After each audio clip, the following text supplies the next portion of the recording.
You may find this hard to believe, but 60 Songs That Explain the 90s, America's favorite poorly named music podcast, is back with 30 more songs and 120 songs total. I'm your host, Rob Harvilla, here to bring you more shrewd musical analysis, poignant nostalgic reveries, crude personal anecdotes, and rad special guests, all with even less restraint than usual. Join us once more on 60 Songs That Explain the 90s every Wednesday on Spotify.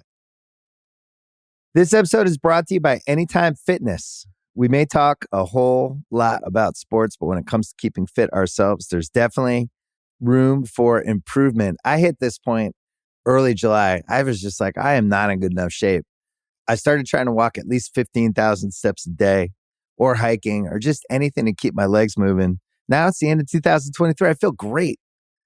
I had a physical 3 weeks ago, and the guy was like, "You're doing great. You're doing better than you were 3 years ago." I felt great. Whatever your goals are, progress is possible thanks to Anytime Fitness. Get a personalized plan and support from an expert coach anytime, anywhere. Visit anytimefitness.com to try Anytime Fitness for free. Start to train for your life. Terms, conditions, and restrictions apply.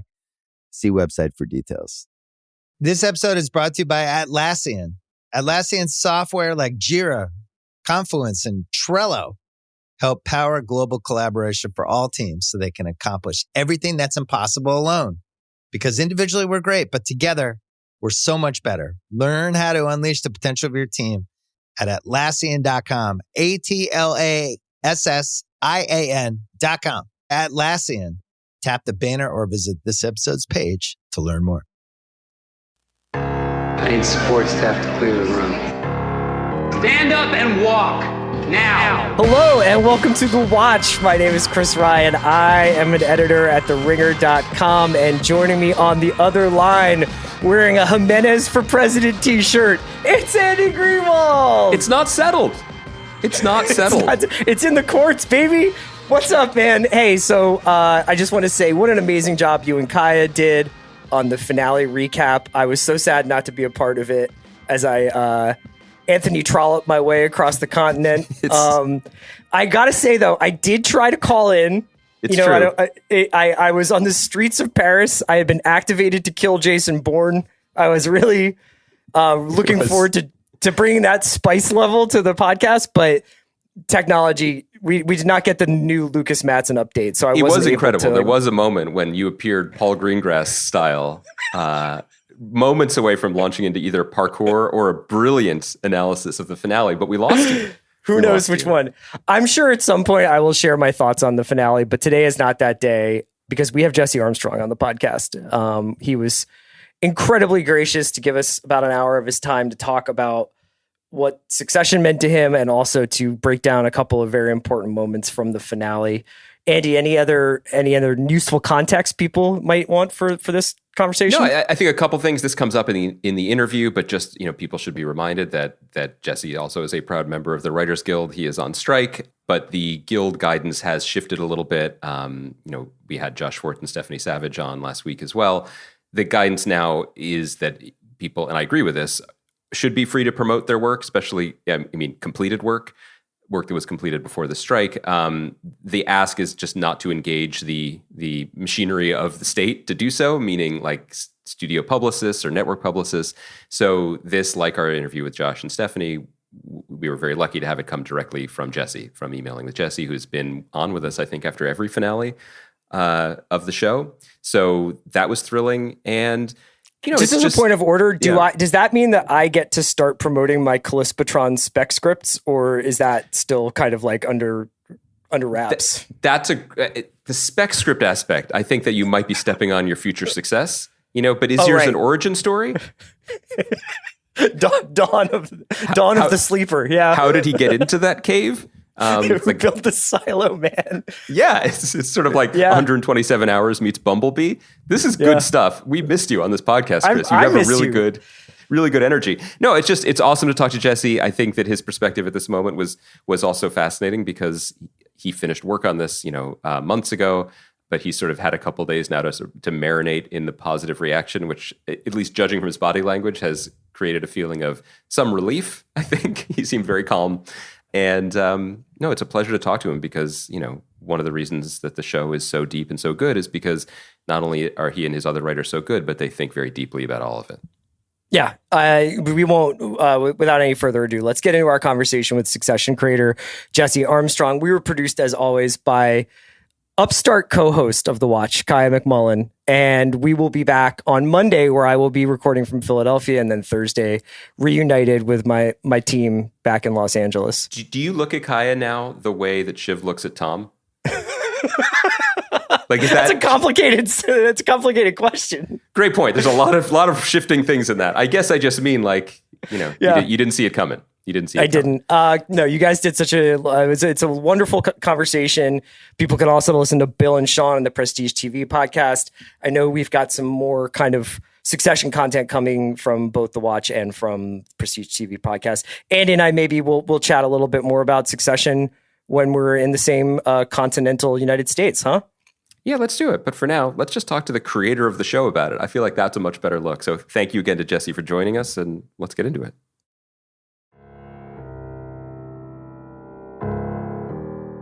Andy and I are so thrilled, honored really, to be joined by Jesse Armstrong, the creator of Succession. He's been on the show multiple times, and now he's on probably for the last time talking about Succession. We hope not the last time ever. Jesse, congratulations on completing the season. I wanted to ask you to start the final images of the siblings that we see on the show. Kendall staring into oblivion, into the river, Roman enjoying a martini at the bar, Shiv possibly in a loveless future made up for business reasons, a decision made for business reasons. What describes you best right now? What of those three? Yeah. Yeah, I think I'm closest to having a martini. So yeah, I'm in a good place. That's good. Have you spent the last few days? What is your process? Do you go dark on media, or have you been injecting the content into your veins, hearing what people thought about this finale? Well, I've in the past I've tended to keep pretty clear of the stuff, just for sort of professional reasons of wanting to not have it too much in my head to be talking mainly to my writer's room and not to the culture as a whole. But I guess I'm one of the people in the world who's most interested in Succession. So I'm going to, I'm starting to read pieces and look at stuff. You can sometimes feel a bit filthy in a sort of rolling in your own shit way of like, it can be, there's something uncomfortable about it, but there's also something when you hear interesting stuff, read interesting stuff, that's like, yeah, this is great. People have been thinking about the show and we've been thinking about it, and some of it feels really nice. And so I'm going to start looking at more stuff, I think. Great. Well, we'll collate. We have a few blog posts. I know The Ringer has done one or two. So we'll send you a package to review. So we do have a bunch of questions, obviously, about the specifics of the finale. But I did want to take a more general tack at the beginning and ask you more broadly about when you knew it was time to bring the show to an end. There's been some reporting about this. I think Kieran did an interview where he said that he felt like you were hedging even at the final table read, saying, well, if there was a season 5, this would have been it. Could you talk us through your own internal process? Is this something that you've known for a while, but you sort of felt loath to commit? Or was there a single scene or episode in the writing this season where you knew we've reached the point where it's time to end? Yeah, I mean, it was really tough. I really love the show. I love the way that it lets me write and lets my fellow writers write and lets us collaborate. So it was a really tough decision.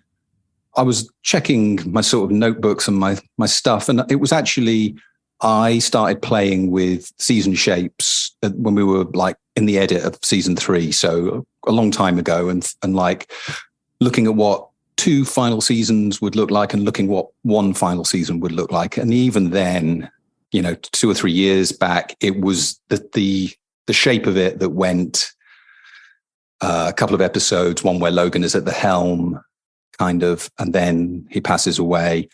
And then a bunch of episodes that were more or less clear, and then an election, and then an ending where the company passes from family ownership. That's been it for a long time. I guess what I tried to keep open was one thing, which is I like to go into the writer's room with a proposition.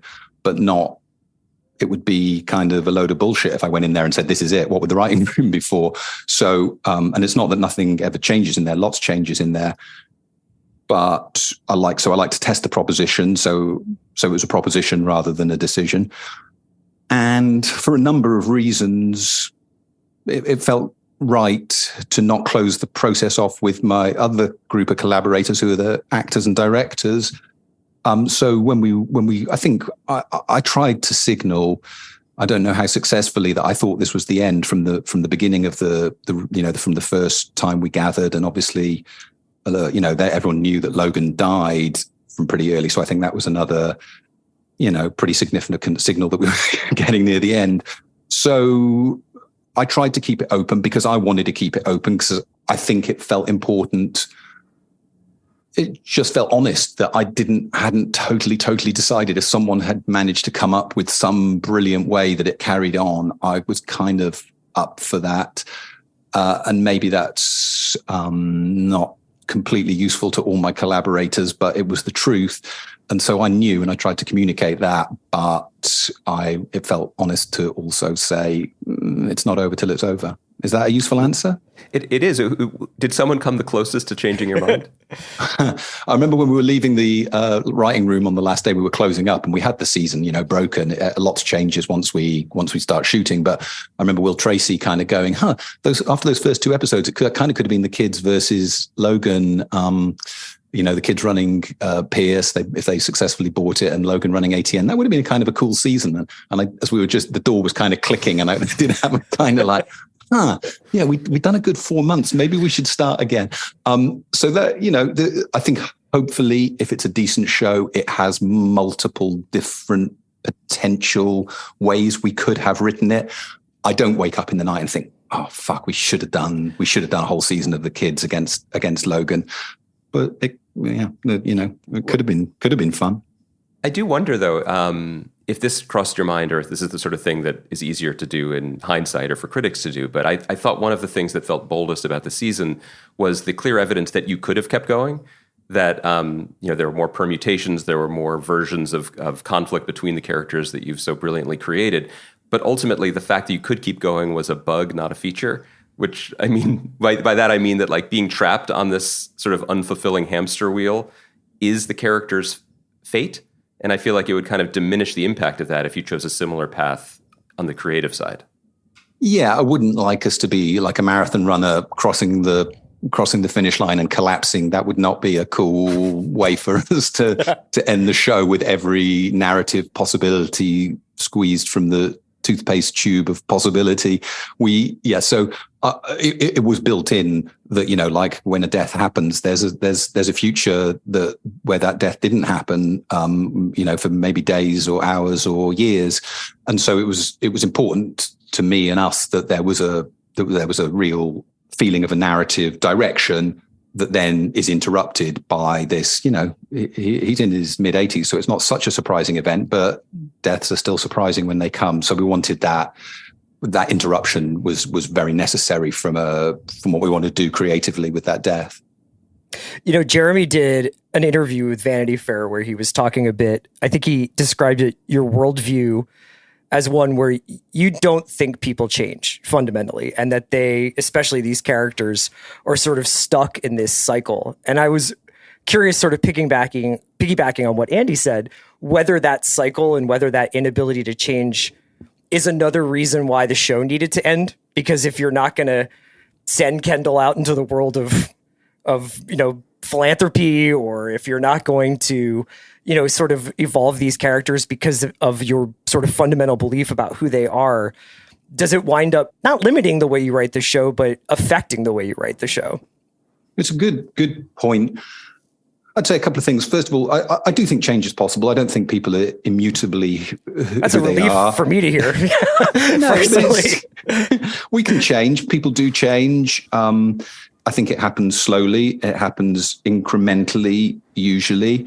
And it happens with difficulty. And it also happens that sometimes you don't develop opening up like a flower, but sometimes you wither like a weed that's been hit with some pesticide, right? People don't just get better.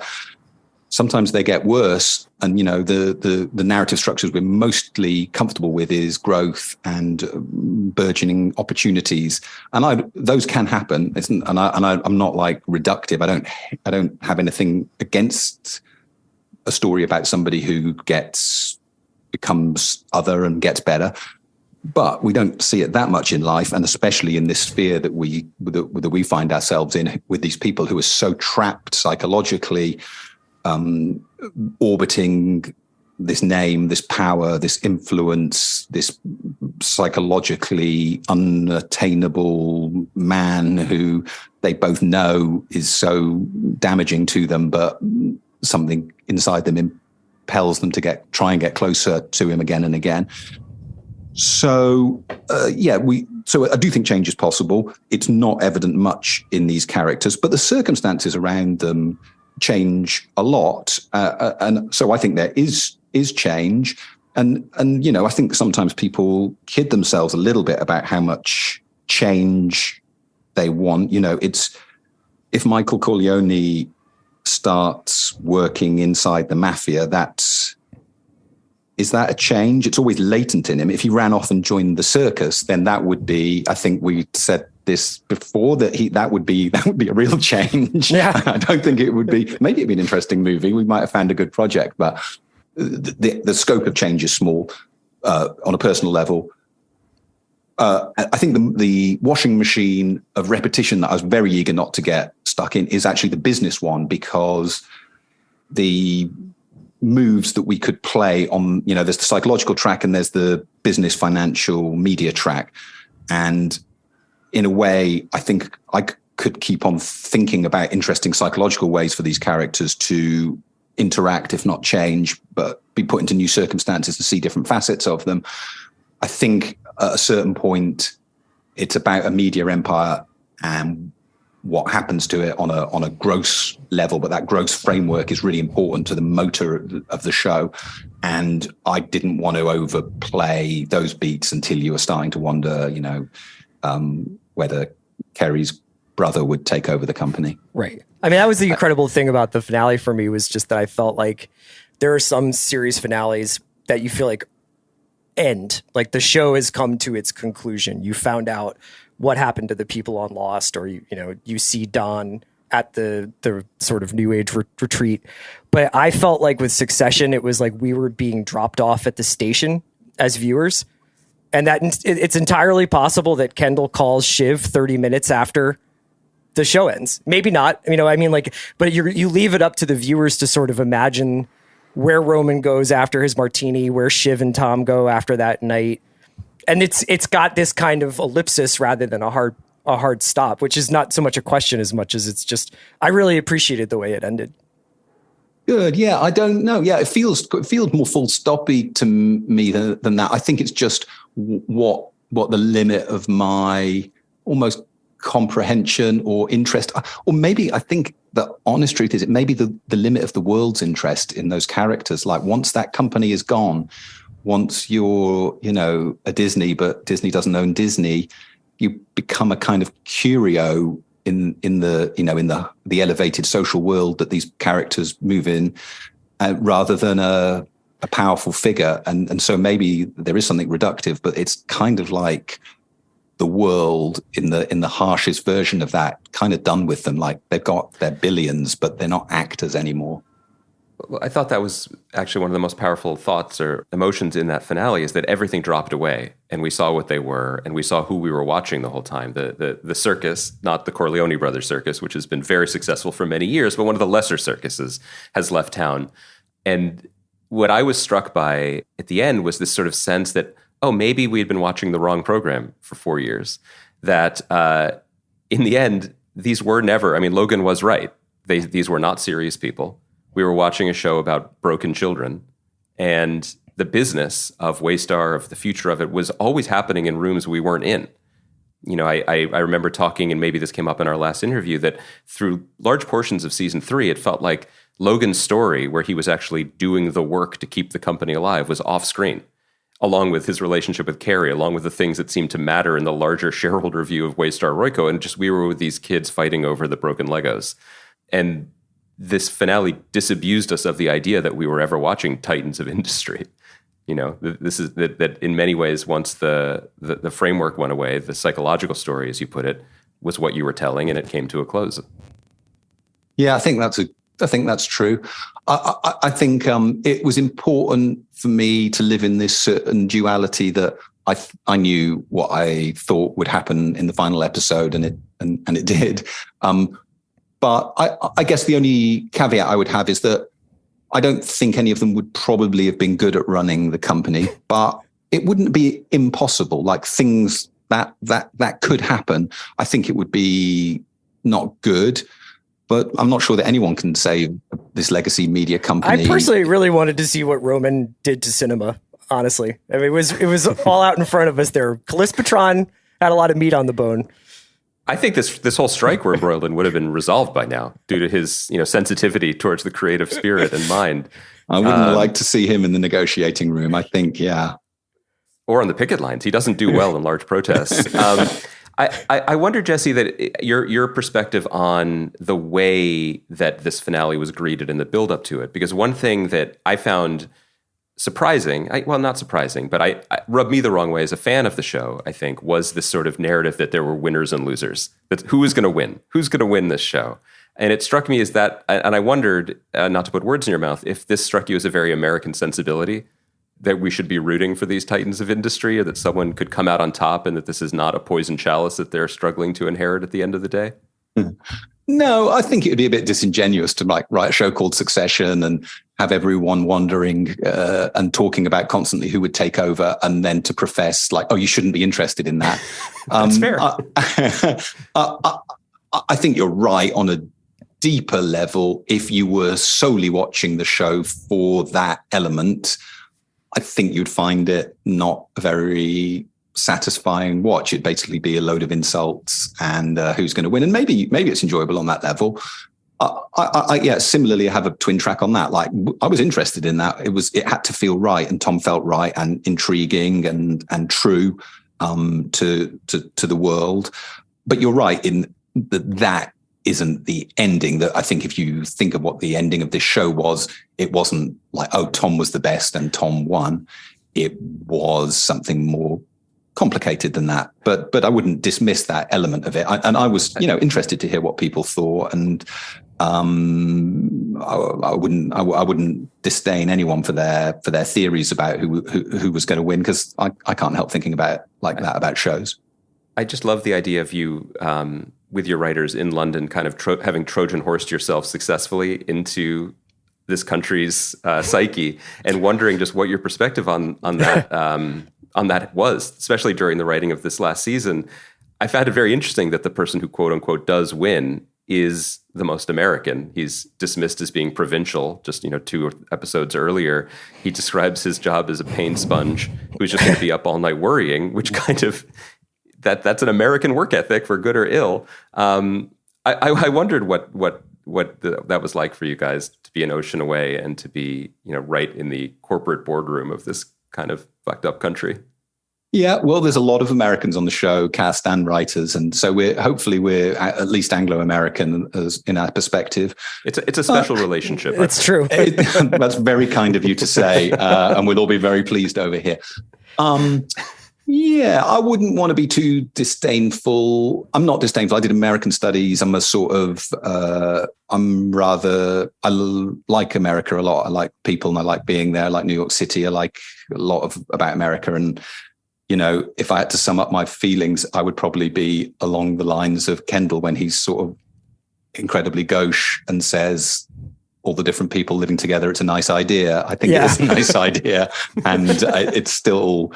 I find, a very persuasive idea and a nice way of being a nation. However, I think I was away. I used to come to America for 6 months at a time to make the show. It was hard. I was away from my family. It's dislocating. And I think I find this even more when I'm in LA. I get a slightly pleasant sense of disassociation, that kind of, we all know it, the feeling of coming home from away and noticing everything afresh. And you do it when you go into a different culture or different city, and everything seems very vivid, and the stuff which the people who live there have stopped noticing is very obvious to you. And that's, whatever we think satire is, one of the things it is taking a rather cold look at what you're looking at, right? That's one of the things you do. You try to strip away a little bit, and that's why it can be uncomfortable for the subject. So yeah, I think being not from there, being from a already dissolved empire, watching one which is, who knows, we might be a long way from that moment, or sometimes it feels you're right in the middle of it. So yeah, it's certainly been a perspective that lots of the writers have shared as we've worked. I was reading a piece that went up on The Guardian that you wrote about the sort of influences on Succession, the sort of origin story of doing the show and bringing it to Los Angeles and meeting Adam and working on it. And I was struck by just how many, obviously real life figures you were drawing on. I think you mentioned the Murdochs, obviously, Robert Maxwell, the Redstones. And you take that and you combine it with the thing that leaps out at me and that always grabs me by the brain, I guess, is the sort of shades of this, as many people point out, like the Shakespearean elements of the show. And Jeremy has spoken about the Richard III elements, and I saw somebody compare the Roman Kendall hug to something that happens in Wolf Hall, and there's all these great moments. I wonder what of you was in Succession, like almost on an autobiographical level, but sometimes when I'm watching it, there's things that happen on the show. Andy and I talked about it, especially when it came to Logan's death, where it's like, this happened to somebody in that writer's room, or there's things that happen in this show that aren't in a biography, and they're not in Henry VIII. They're real, Well, Henry VIII never flew, I believe, in an airplane. So that true. definitely wasn't Good there. point. I can eliminate that. One thing on his bucket list he didn't get to. Yeah.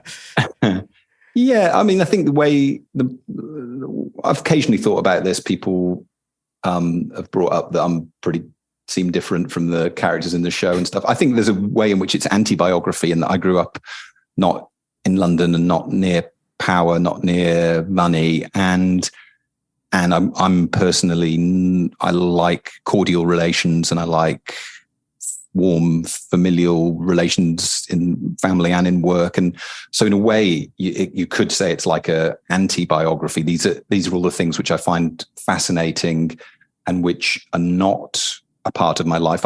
I worked in politics, and I've now been around media and have seen money and so on. And so I feel like I've got a feel for some of that stuff, but maybe it's slightly the witchcraft of trying to keep it away, in that I find it fascinating to see people who can be brutal.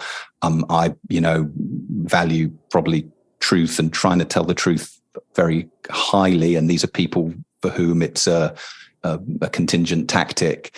So that's the way I think about that. I think a little bit, but also the writer's room is a generous, I hope, sort of rather warm and woozy and cuddly place where at some points where we do talk about difficult things that have happened to ourselves, and my fellow writers share, and I try and share.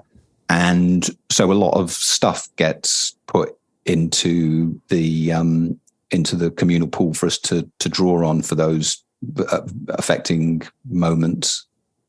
I want to talk about some of those affecting moments, as you put it, because I think that you and your writers are rightfully lauded for the cleverness and the insults and the swearing. But one of the things that dazzled me episode after episode was the almost relentless mining of the emotional possibilities within pre-existing relationships, that there always felt like there was more meat on the bone, so to speak, and you could keep going back to it. So I wondered if we could talk specifically about Shiv and Tom, which has just seemed like, non-Daniel Plainview types might think that well was dry. But no, it kept producing season after season. We may have talked about this 2 years ago, but when they're sitting on that beach and Tom says, maybe I would just be a little less sad. I was like, well, that's done. That's the most perfect conversation these two can ever have. And then season after season, you would have more to say. And then this season, there was no floor, in terms of how low they could go with each other. So specifically thinking of those characters and the opportunities that came up in the room, how did you approach finding new avenues and new places for it to go and still have them be true? Well, I guess like a lot of the season, it was useful to know that this was the end. And so I've always encouraged us to like use our ammunition now and worry about the new supplies tomorrow, because you never know if you're going to get to. I don't want to carry on my analogy now. I've ended up in a foxhole, but you spend it while you got it, because you never know. It might not be the right moment the next time. But knowing that it was the end, I guess it was rather distinct to me. There was a period where they hadn't talked about what happened in Italy, and that felt very real, big to me, because when we talked about it in the room, it felt like, yeah, you know what, it's so disempowering that night to Shiv. What does she do? She doesn't tell Tom right away that she knows what's happened, and it felt incredibly credible to me that she wouldn't, because it put her back there. So there's that period when they hadn't talked about it. There was some, as Tom progresses, there was that moment we got where he felt sufficiently emboldened to talk about the truth of why he was with Shiv, which is complicated and multi-layered, but he said the hard things as well as the easy things. And then we always knew that we wanted it for them to say to have that row that you think is going to be the one from which you can never come back. And so we always knew that was going to be laid in. And then for me, they end in a place of a certain rather terrifying, cool equality. And so I do believe what you say, in that if somebody had to go and write a play about Tom and Shiv from the writing room, or me, I think we could carry on. But we did. I think we went to the places that were most interesting in this season in the relationship, in that kind of structure. It's very interesting, though, what you just said, that in your mind, that final shot is one of equality, that they've ended in the same place as equals for the first time. Is that a correct read of what you were saying? Yeah, for me, they are. There's an emotional equality that they've never shared, because Tom has always been subordinate, or he's been in that role in a relationship where there's something essentially where he's trying to please her or get her validation, and that, because of the material change between them, has altered, and yet she retains that queenly name and that plutocrat's money, and whereas he's he'll probably get his share options soon, but he's still something of a salary man, and so there's a haughty respect on both sides, I would say, for me. And I used to be really reticent about putting a name on the quality, on the nature of these scenes and stuff. I used to feel it was transgressing on the kind of the right of the viewer to make their own assessment. But now it's all done, I feel like, people make their own assessments. It's probably a bit self-regarding to think they're going to change them because I've said what I think the situation is. But I love hearing that, because there's such a formality to the way in which they hold hands in the back of the car, and it looks like they're in a throne room. And when you think about so many royal unions, they're about political expediency, or like accumulation of political power. And so it does make sense that, I think that you could watch that and you could say, oh, Shiv has sort of bent the knee and now is kind of subservient to Tom. But I think that you're right, that there's a balance there. She says something to him earlier in the episode about, once you've said the worst things to someone, that you're free, that it frees you up a little bit. And I think that her kind of proclamation there gets obviously stress tested in the conference room when she's there with Roman and Kendall. And even in this series where so many things have been said and so many things have been done, it felt like Shiv reminding Kendall, who I suppose needed reminding that he is a murderer, and that Roman going that extra foot and saying, you know, if you want to talk about bloodline, it should be Shiv. Those two felt like lines or ideas that you had been hanging on to, and like, this will be in the final showdown. Is that true? Or because those feel like things that's very difficult to come back from.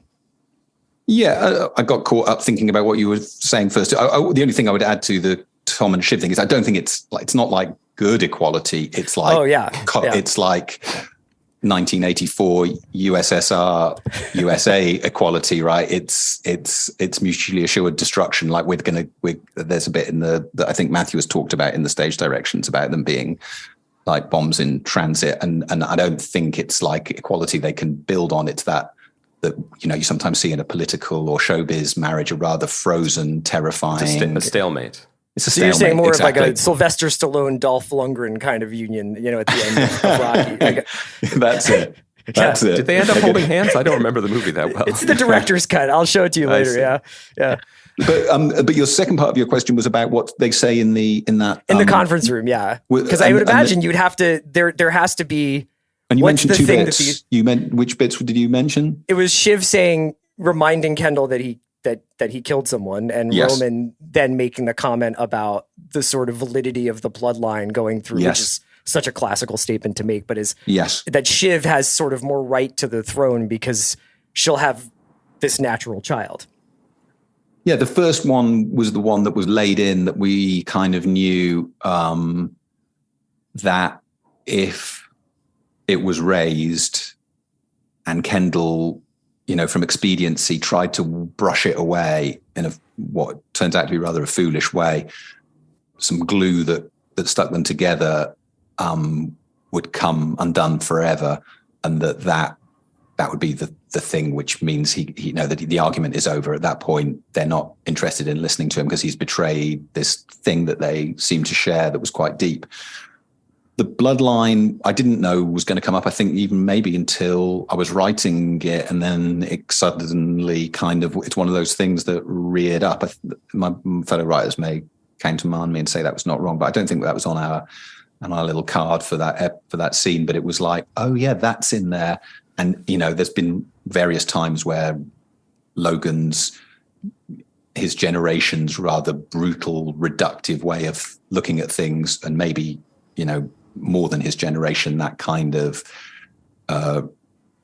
regal, you know, horrible checking of virginity and bloodlines and bastard sons and that stuff suddenly asserts itself in a horrible way. One of the things that Chris and I have loved so much about watching the show and talking about the show week to week is that we've had this much time to do it, that this has been a ongoing, as we've learned, all shows are actually limited series, but at least we had multiple seasons to watch these characters grow and develop, and watch you and your creative team grow and develop in tandem. If we were talking to an actor, I would imagine that an actor would say to sign up for a multi-year project like this involves a degree of trust that the stewards of the ship will be guiding them in the right direction. Stewards of the yacht in this particular case. I'm curious about it from your perspective about the relationships with the actors, and specifically, I wanted to bring up Kieran, who I thought his performance this year was really astonishing. And I imagine that years ago, when you cast him in the pilot, and he's playing this character who's very much surface and, you know, and the bad boy and behaving in the way that he is, that there must have been discussions between the two of you about what that was hiding, about what was beneath the surface in the iceberg. And things have come out over the years, and we learned about his character history, and we've seen his behaviors in various pairings. I wondered about the trust involved in this year, where he would basically install a fascist president in America and then fall all the way down to the bottom, you know, and with what happened at the funeral, with what happened in the street, and then where he ended up in the finale. Specifically about that journey with Kieran and that character.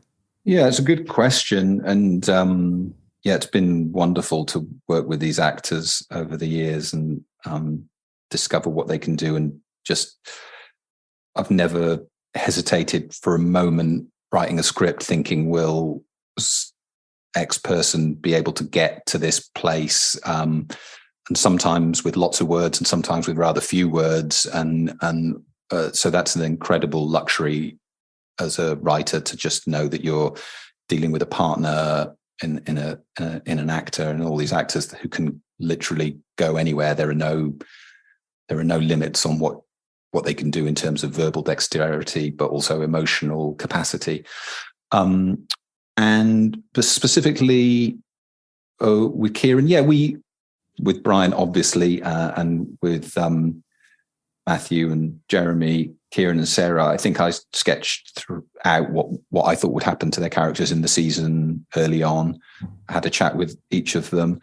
And so they have that kind of rope to feel for as we go through the season, and it's that pitch is not immutable. That changes usually in smaller ways. The shape of all their seasons, I think, remain the same. But Kieran was happy. I think he said in interviews he was, one of the people who had maybe more doubts about signing up to a TV show where he didn't know where he was going, and he had certain anxieties, as anyone would, I think, about like, what the hell am I going to be doing for all these years potentially? And he also had anxieties about the improvisation, and he took to that unbelievably well. And also the thing which he is able to do, which is to load up a bunch of our alternative lines and edit them and spit them out either on one take or multiple takes. So he was aware of where he was going, and I think he liked it. This episode is brought to you by Mint Mobile. New Year's resolutions are fun the first couple of weeks. Then you kind of maybe conveniently forget about them halfway through January. No shame. It happens to us all. But this year I have a foolproof plan, at least when it comes to saving money. Just switch to Mint Mobile and you're done. Goal accomplished, because for a limited time, their wireless plans are $15 a month when you buy a 3-month plan. The great thing about Mint Mobile is there's no jaw-dropping monthly bills or unexpected overages, and all plans come with unlimited talk and text. Get this new customer offer today at mintmobile.com/watch. Additional taxes, fees, and restrictions apply. See Mint Mobile for details. Love the way you look this wedding season at Men's Warehouse. With the range of sizes from extra small to big and tall. Explore top styles at prices for any budget, including designer suit and tux rentals starting at just $159. With over 600 locations, in-store consultations, and easy online booking, there's a reason why couples choose Men's Warehouse to find their perfect fit. Men's Warehouse. Love the way you look. TaxAct knows you don't look forward to taxes. TaxAct doesn't even look forward to taxes, and TaxAct is a tax software company. It's basically TaxAct's whole thing. If TaxAct did things over, maybe TaxAct would end up teaching kindergarten or leading fly fishing tours. But that's a different story for a different ad. So why don't we just agree that taxes aren't fun, but you still have to do them? TaxAct's filing software can help you do that. TaxAct. Let's get them over with. This episode is brought to you by the new true crime docuseries American Nightmare, only on Netflix. In 2015, the Vallejo, California Police Department received a strange phone call about a kidnapping. But when the truth is stranger than fiction, you won't know who to trust or what is real. A fast-paced true crime thriller with cliffhangers at every turn. Watch American Nightmare now, only on Netflix. One of the things that Andy obviously mentioned there was his role in the presidential election, which is an episode that I think is going to stay with people, especially in America, for quite some time. You've talked about this show and its relationship to Trump and being written in the aftermath of Trump's election and kind of coming to power. Mencken, to me, though, felt like more of a prophecy than a reflection. We don't really have someone specifically like him. Can't wait, but we don't just yet.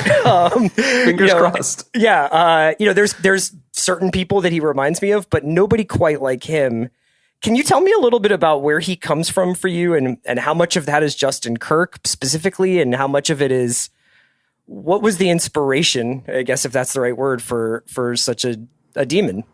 Yeah, good. I think he is, a bunch of it is interacting with Justin's persona and his, the writing towards him, and then him also bending the words towards what he does well. It's not prophecy, I don't think. There's always an issue for this show, right? Which we are close to reality, but if we touch it, we might get electrocuted because we can't get, if it got too close to reality, the audience's sense of the show would start to ask questions which would not help them be, have willing suspension of disbelief. So we have to be really careful with that gap. But if we get too far away, for me, I lose interest. It's no longer has that relationship with the world, which I think is, for me, what gives it interest and power. And so when you have these political figures, I think really what we wanted was something that felt possible, was coherent. I guess he's got maybe low tax instincts, but with that vocabulary of more social provision that we're seeing quite a lot on that particular part of the Republican Party, Trumpy, and then he turns up the ethnic nationalism to the dog whistlers really screaming. So I guess that's the ballpark. And yeah, we talked about a bunch of political figures who could be in that territory. I hope he's.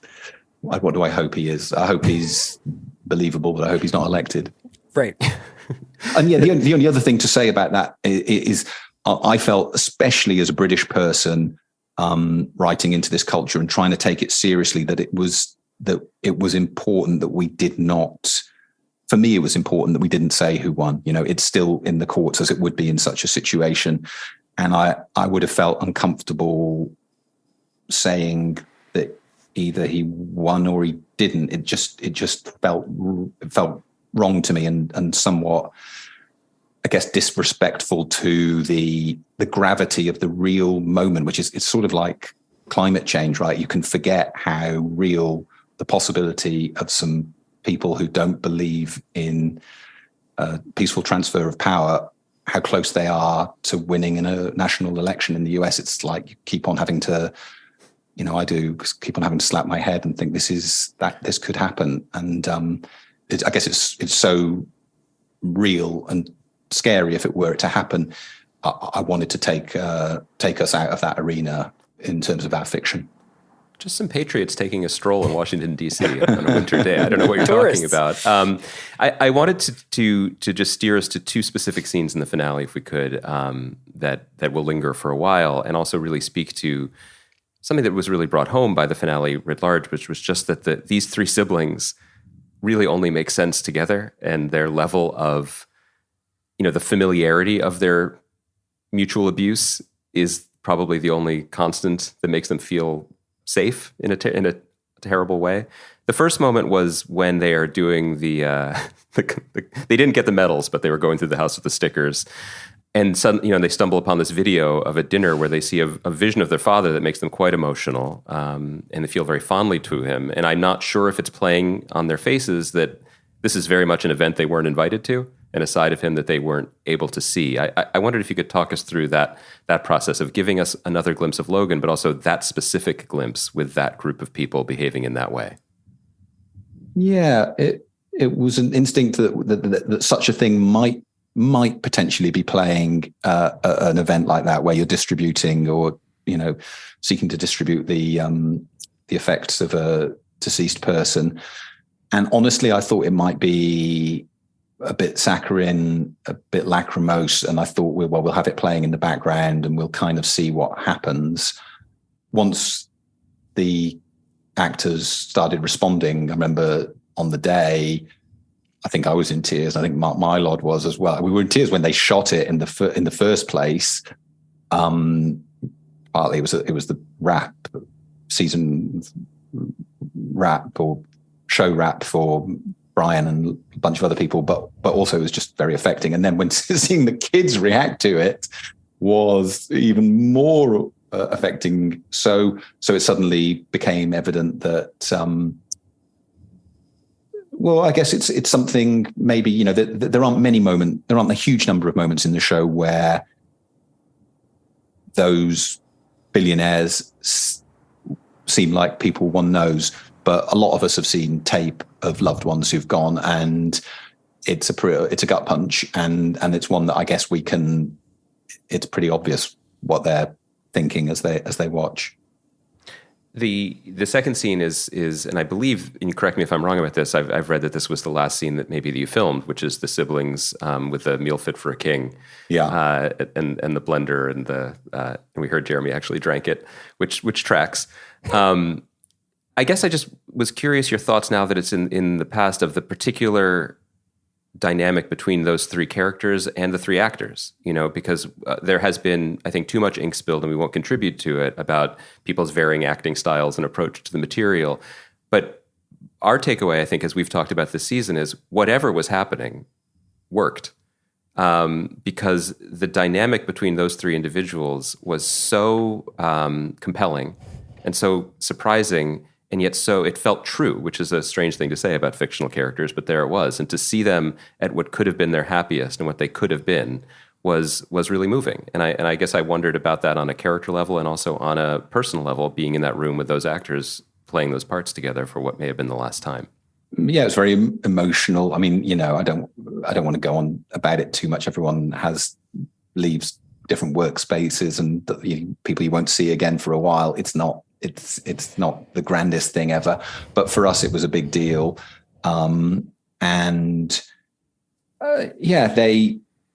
They what can I say about them in that kitchen? It was delightful. It was a little heady. It was still basically the script, but it was extraordinarily funny. I could watch Kieran lick cheese, I think probably for a whole show's worth, and do his Cockney accent. And yeah, it was, what can I say about it that transmits what it was like? It was, I think it was a little bit electric, not, it was difficult to control. And there was a great energy. And I'm very glad that was our last scene that we shot, rather than, it's just happenstance.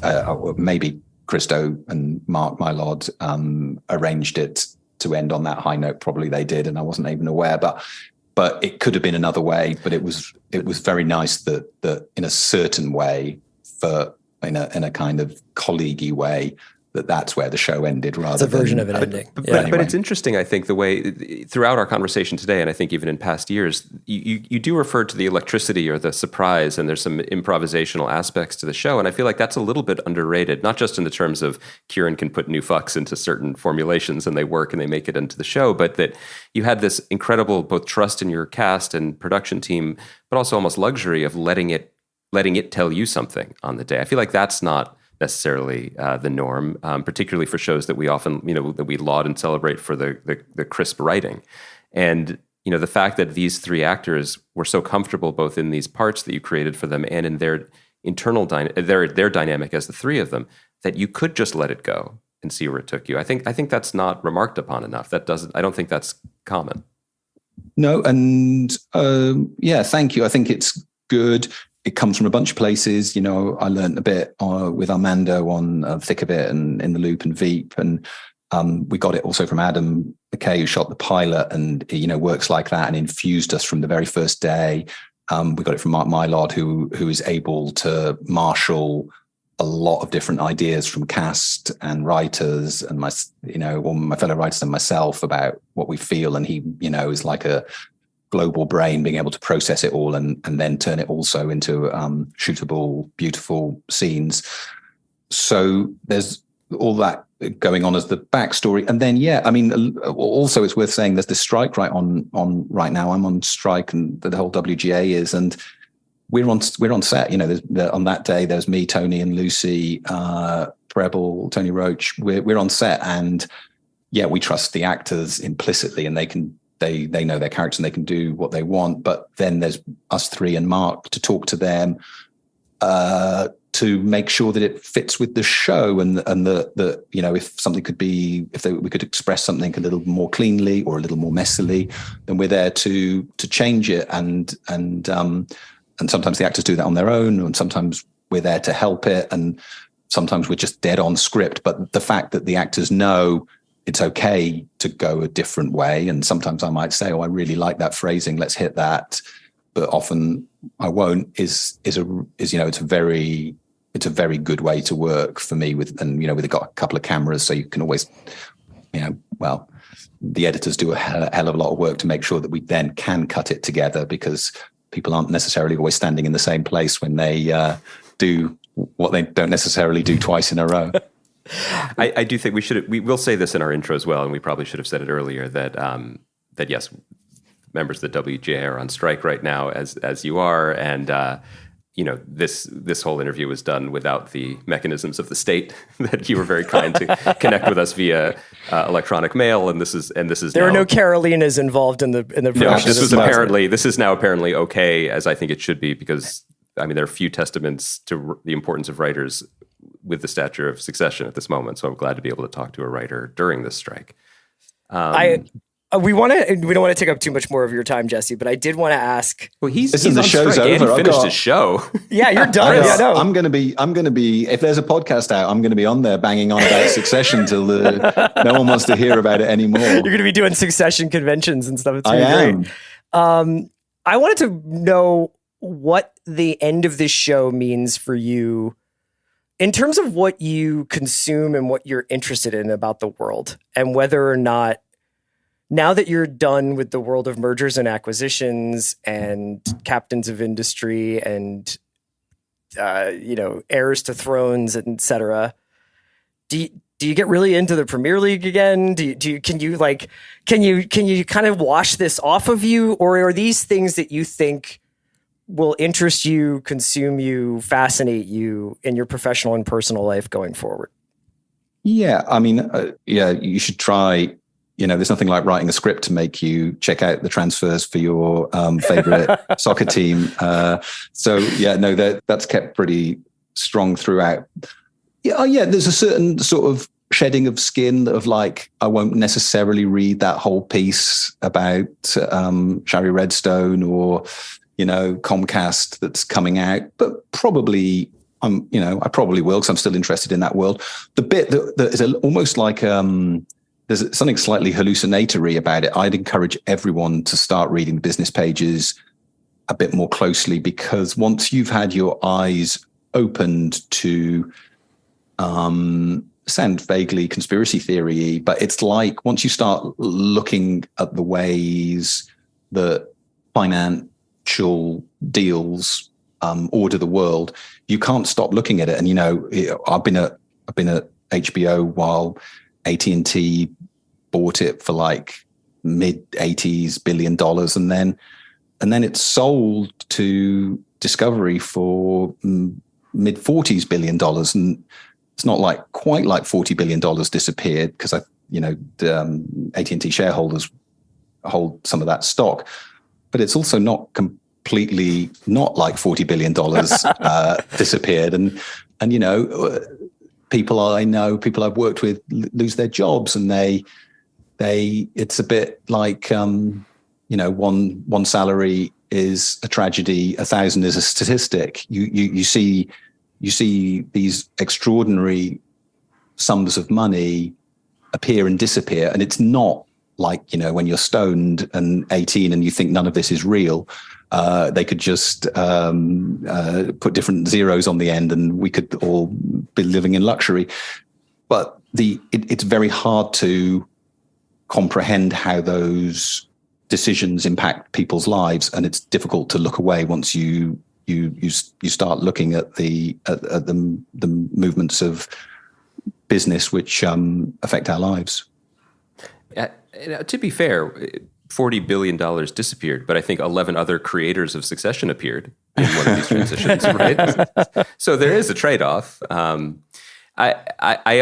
feel like I should apologize. I feel like I've been trying to lock you into this role of being a British observer of all of this, which is not, it's far too limiting. But I do think that one of the most American things one of the things that Americans are not good at is leaving well enough alone.